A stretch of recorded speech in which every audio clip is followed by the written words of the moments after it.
स्त्रियांना मासिक पाळी का येते? कोणत्या शापामुळे? प्रत्येक स्त्रीला दर महिन्याला मासिक पाळी मेन्स्ट्रुएशन येते. पण आजच्या या व्हिडिओमध्ये स्त्रियांना कोणत्या शापामुळे मासिक पाळीची वेदना सहन करावी लागते हे मी तुम्हाला सांगणार आहे. तसेच मासिक पाळी दरम्यान स्त्रियांनी कोणती कामे करू नयेत आणि मासिक पाळी सुरू झाल्यावर काही लोक स्त्रियांना अस्पृश्य का समजू लागतात याबद्दलही आपण एका कथेच्या माध्यमातून जाणून घेऊ.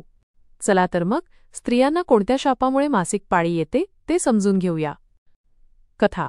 देवी लक्ष्मी आणि भगवान विष्णू यांचा संवाद.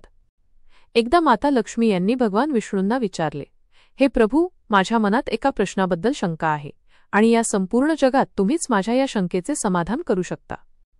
माता लक्ष्मीजींचे बोलणे ऐकून भगवान विष्णू म्हणाले, हे प्रिय, तुझ्या मनात जो प्रश्न आहे ज्यामुळे तुला शंका वाटत आहे तो तू निस्संकोचपणे विचार. मी तुझ्या सर्व शंकांचे समाधान नक्कीच करेन.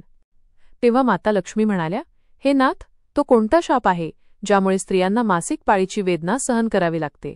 आणि प्रभू, मासिक पाळीच्या काळात एका स्त्रीने कोणती कामे करू नयेत जेणेकरून ती पापापासून वाचू शकेल?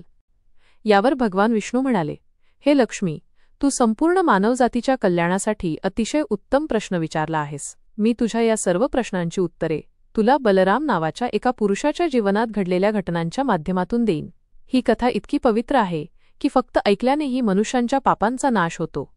देवी लक्ष्मी म्हणाल्या, हे नाथ, हा बलराम कोण होता आणि त्याच्या जीवनात कोणत्या घटना घडल्या होत्या? मला ही कथा ऐकण्याची खूप उत्सुकता आहे. कृपया ती मला सांगा. बलरामची कथा. भगवान विष्णू कथा सांगण्यास सुरुवात करतात. हे देवी लक्ष्मी, खूप जुन्या काळाची गोष्ट आहे. निर्मल देश नावाच्या प्रदेशात एक सुंदर नगर होते. त्या नगरात बलराम नावाचा एक विद्वान ब्राह्मण राहत होता. तो सर्व वेद आणि शास्त्रांचे ज्ञान असलेला, बुद्धिमान, गुणवान आणि धर्माच्या मार्गावर चालणारा होता. सर्व वर्णांचे लोक त्याला आदर देत असत. तो रोज यज्ञ, दानधर्म आणि संध्या उपासना करत असे. तो धनसंपत्तीने संपन्न होता आणि त्याची पत्नी गायत्री ही सुद्धा चारित्र्यवान, गुणवान आणि पतिव्रता धर्माचे पालन करणारी होती. सत्यनारायणाची पूजा. एक दिवस बलराम आणि त्याची पत्नी गायत्री यांनी घरी सत्यनारायण देवाची पूजा ठेवली. त्यांनी स्वतः जाऊन सर्व ब्राह्मणांना आणि नगरवासियांना पूजेचे निमंत्रण दिले. पूजेच्या दिवशी सर्व ब्राह्मण त्यांच्या घरी आले. बलरामने सर्व ब्राह्मणांचे शास्त्रोक्त पद्धतीने पूजन केले आणि आदर सत्कार करून त्यांना भोजन दिले. ब्राह्मणांचे पोट भरल्यावर बलरामने त्यांना वस्त्रे दान करून त्यांचा निरोप घेतला.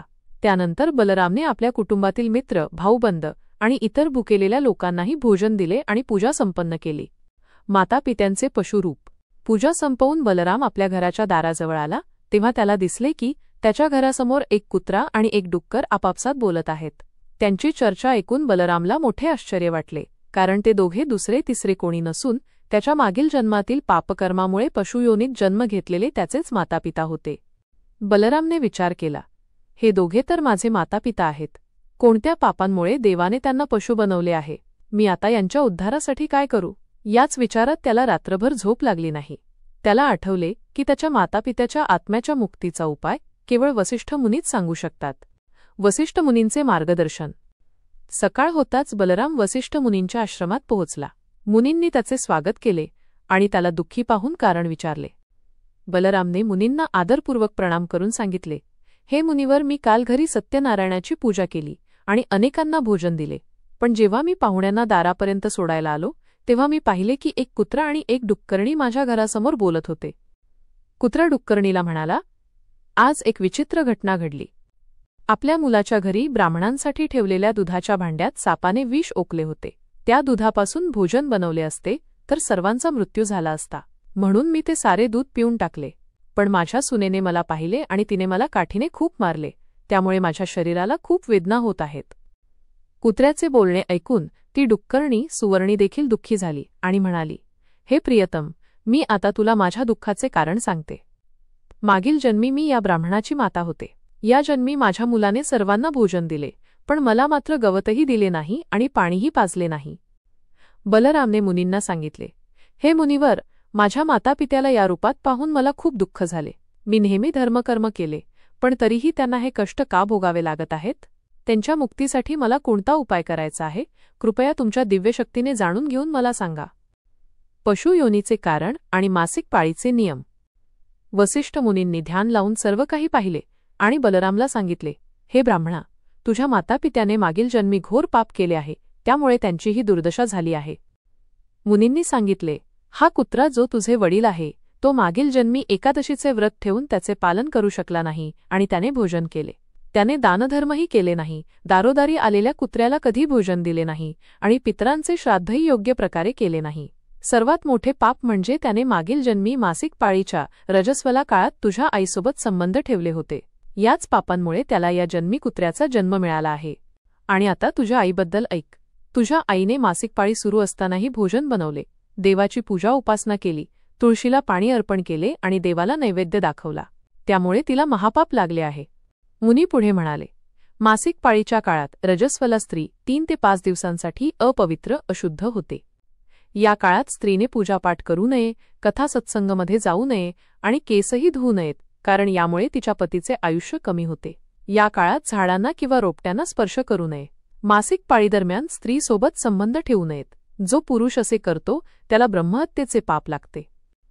मासिक पाळीच्या काळात स्त्रीच्या शरीरात 3 ते 5 दिवसांपर्यंत ब्रह्महत्येचे पाप वास करते आणि 6व्या दिवशी स्नान करून ती पवित्र होते. 6व्या दिवशी स्नान केल्यावर तिने सर्वप्रथम आपल्या पतीचे मुख पाहिले पाहिजे. जर पती जवळ नसेल तर सूर्यदेवाचे दर्शन घेतले पाहिजे. वसिष्ठ मुनी म्हणाले, हे ब्राह्मण श्रेष्ठा, याच पापांमुळे तुझ्या पित्याला कुत्रा आणि तुझ्या मातेला डुक्करणीचा जन्म मिळाला आहे. मुक्तीचा उपाय. बलरामने मुनींना मुक्तीचा उपाय विचारला. वसिष्ठ मुनींनी सांगितले, तू कोणत्याही अमावस्येच्या दिवशी आपल्या मातापित्याच्या मुक्तीसाठी श्राद्ध आणि तर्पण कर, दानधर्म कर, गायीची सेवा कर आणि देवाकडे प्रार्थना कर. बलरामने वसिष्ठ मुनींनी सांगितल्याप्रमाणे सर्व केले आणि त्यानंतर त्याच्या मातापित्याला त्यांच्या सर्व पापांपासून मुक्ती मिळाली. मासिक पाळी शाप का आहे?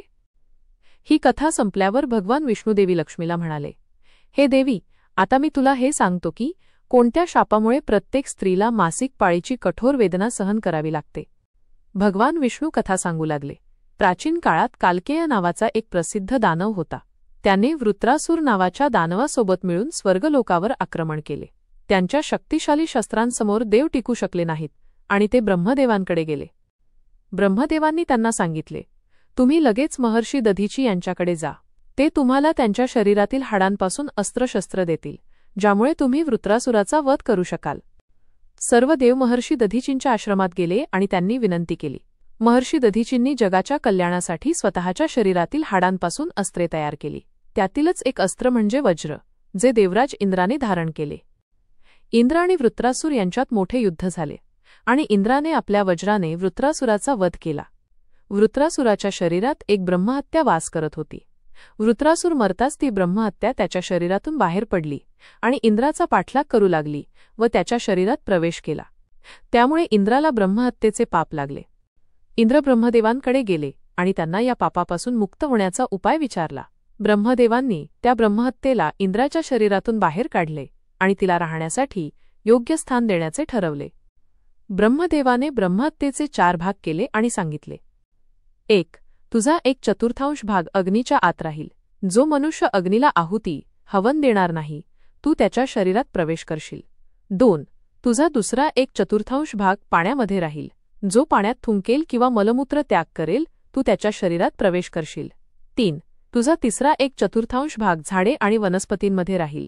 जो मनुष्य विनाकारण झाडे तोडेल त्याला ब्रह्महत्येचे पाप लागेल.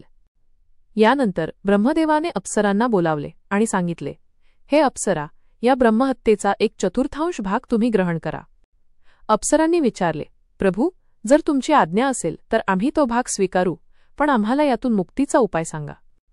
ब्रह्मदेव म्हणाले, जो पुरुष मासिक पाळी सुरू असताना स्त्रीसोबत संबंध ठेवेल त्याच्यामध्ये ही ब्रह्महत्या प्रवेश करेल. या प्रकारे ब्रह्महत्येचे 4 भाग झाले: अग्नी, जल, वृक्ष आणि स्त्रियांच्या शरीरात मासिक पाळीच्या स्वरूपात.